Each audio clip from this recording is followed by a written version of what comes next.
What's up, guys? It's Tony here. Welcome back to Man Cave Studios. Ladies and gentlemen, today we are going to talk about the draft. No, not the one where I get shipped off to Iran in a couple of months. I'm talking about the 2025 NHL Draft, and specifically the Philadelphia Flyers. So to start things off, I guess let's just talk about who the Flyers could potentially draft with the number 6 pick. Probably the best player that could potentially be available for the Flyers at number 6 is James Higgins. He has 37 points, 11 goals in 37 games with Boston College this past season, 9 points in 7 games at the World Juniors. He was tied for third in goals at the World Juniors. The only reason that he's not top 2 is because you've got Schaefer, the defenseman, who's really good, and Porter Martone and Michael Misa, and it's a stacked draft class, and nobody really expected it to be a stacked draft class, but James Higgins has kind of fallen down the ranks because a lot of these guys have gone on runs in their respective leagues in the last couple of months of their seasons. It's probably unlikely he's going to drop to number 6. I mean, I could see him maybe as low as 4 or 5. Maybe Frundell gets selected ahead of him, but I can't see 2 players getting selected ahead of him who aren't supposed to be selected ahead of him.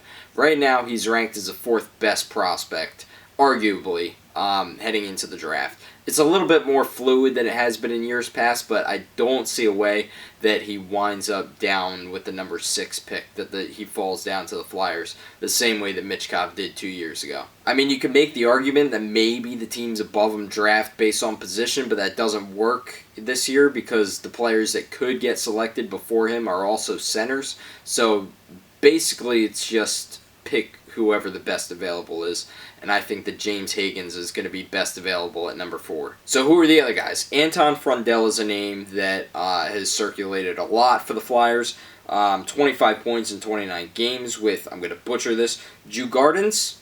3 points in 5 games of the World Juniors this past year. It's pretty good. The negative is that it's a small sample size, and I don't know everything behind the scenes, but I'm pretty sure he spent some time injured. He only played the 5 games in World Juniors because then Sweden got eliminated. He only played the 29 games in the Swedish second division, so he's probably not going to be a guy that comes in and has an immediate impact. He might even go to college for a year or go back to the Swedish league for a year. I don't know.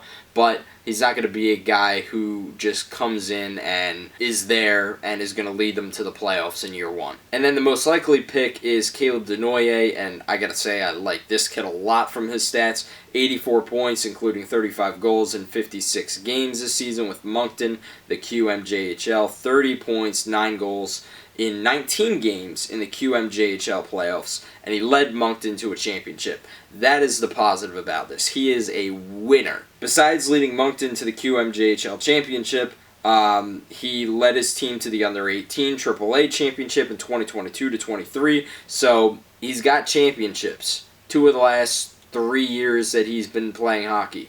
That is what you need. You need winners on this team. You need winners in any championship roster, guys that know how to win. And the 30 points in the QMJHL playoffs is exactly what you kind of want. I mean, you want a guy who can perform when the lights are the brightest, and at the level that he's played at, he obviously has. So then what are the negatives? Well, the last top 10 pick from the QMJHL was Alexis Lafreniere, who was good, helped the Rangers a fair amount in their playoff run, but I don't think he's really panned out the way the Rangers would have hoped. Definitely not one of the league's top talents. Before that, Philip Zadina was picked 8th in 2018. Didn't pan out for Detroit. The counterpoint to all this is that the QMJHL, before those last 2 top 10 picks, had some pretty big names coming out of that league. Nico Hischier played in the QMJHL. He had very eerily similar stats to Denoye. 57 games, he had 86 points and 38 goals the season before he was drafted. Before that, Pierre-Luc Dubois, he was picked number 3 in 2016. Timo Meier was picked number 9 in 2015. Nikolai Ehlers, number 9 in 2014. And then Nathan MacKinnon, number 1 in 2013. So it's a league that's produced some good talent. McKinnon, Hischier, they're all at a higher level than Pierre-Luc Dubois, Timo Meier, Nikolai Ehlers. but those are still impact guys. I don't know, if you're building a franchise and there's that much of a question mark, what is your ceiling and what is your floor? We don't know. That is kind of the negative in this, is that we don't know if he's going to translate at an NHL level. And he also might get picked ahead of Anton Frundell. I think I would rather have Caleb Denoyer than Anton Frundell. That being said, one of them is going to be a Flyer, I think. I don't think it's going to be James Higgins. That would be shocking to me if he dropped that low. But those are two pretty good options. Now, the Flyers also have two additional first-round picks. They have the number 22 pick and either the number 31 or 32 pick. You don't really want to draft by position here because even though they really need a defenseman, if you have the chance to draft Benjamin Kendall or Cole Reshny, you kind of have to. I feel like they would be dipping a little bit if they tried to go for a defenseman. I don't really see a defenseman falling to them. It's kind of projected that Ravensburgen is going to be available around then. I don't think you take the goalie based on how well the goalies in the minor league system are performing. Yegor Zavaragin, .912 save percentage, .255 goals against average with SKA St. Petersburg this season. Matej Tomek, hopefully I'm not mispronouncing that horribly, .915 save percentage, 2.47 goals against average in the Czech league. And Carson Bjarnason, who was the guy that was selected, that the Flyers I think traded up to select him in the 3rd or 4th round a couple years ago, the same draft that Michkov was selected in. .913 save percentage, 2.93 goals against average in the WHL, which should be noted, that is a heavy goal scorers league. He was 4th in save percentage this past season, actually ahead of Ravensburgen in that same league. Now here's the other thing too, right? Before the last couple of years, you almost had to have a Norris caliber defenseman in your lineup in order to win a Stanley Cup. I don't think that's the case anymore. Aaron Ekblad, he's great. Evan Bouchard seems to pick it up in the playoffs every year. Matthias Ekholm has been a big addition for the Oilers, especially last year, but a little bit this year as well. All you really need is a two-way defenseman. They don't have to be Norris caliber. Before that, you almost had to have like a Makar or a Hedman or a Duncan Keith or Drew Doughty or somebody who was like, a top 5, top 10 defenseman in the NHL. You really don't need that anymore. You just need somebody who can play as a two-way player and get points when you need them to, like Evan Bouchard. And I'm convinced that Oliver Bonk fits that role. I think at his best, he's a top 10 defenseman in the NHL.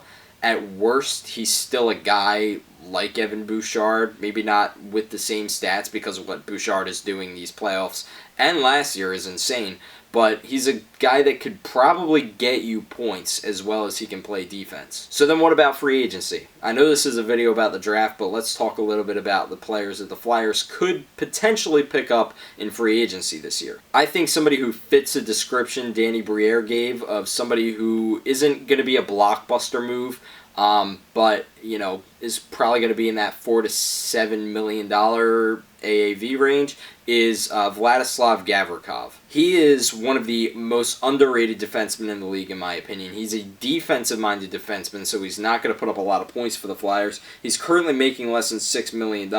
I don't think he's going to have any offers for more than $7 million. I don't think he's going to get more than he did on his last contract, to be honest with you.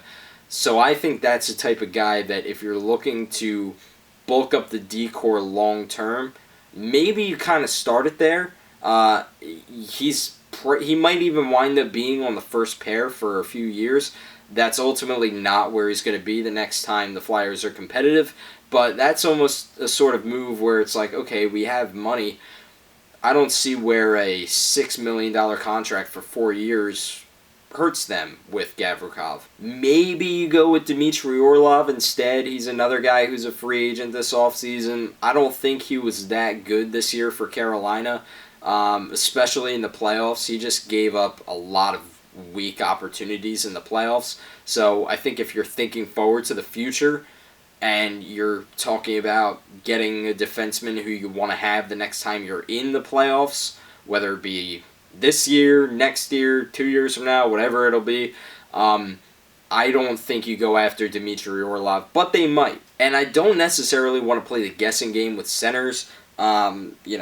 It could be any of them. It could be Duchesne. It could be Granlund. It could be Foxa. Those could be names that you see in Philadelphia next season. Again, I don't think you're going to see somebody like Marchand or Bennett sign in Philadelphia. Or Mitch Marner. And you look at a team like the Nashville Predators, and it's like, all right, you want the Flyers to go out and get all these free agents, but the Predators got Stamkos, got Marchessault, got Brady Shea, got all these different players the last offseason.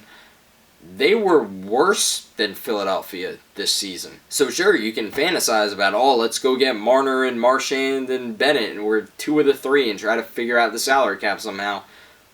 It doesn't make a lot of sense, and it doesn't make any sense with where the Flyers are at now. I think the idea is to just spend more time developing the players that they already have, and then, maybe once you're in the postseason, once you get in there for the first time, or you even get close, then you go out and maybe you spend a little more money in free agency to get the guy that'll get you over the top. But you've got to have a little bit of cap space.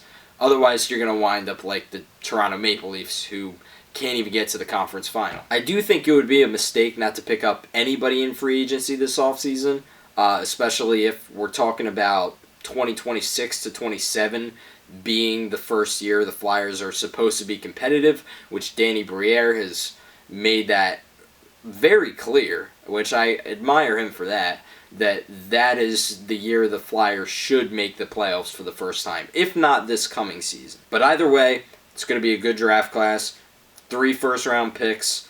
Let's hope at least a couple of them pan out, but there's a reason to be optimistic if you're a Flyers fan right now with all of the different prospects that they have in the ranks, all of the young players on the roster right now. You just really hope that the Flyers take the next step this season, because you don't want to be sitting here a year from now after being worse in the Eastern Conference again and thinking, how far away are we really? If they finish, they should finish within 5 points of a playoff spot this coming season. But anyways, that is going to be it for this video. Thank you guys so much for watching. I'm going to be watching 25 games from this exact seat this season. So I'll be there, seeing if the Flyers can go on some sort of run. But anyways, thank you guys very much for watching, and peace out, broskies.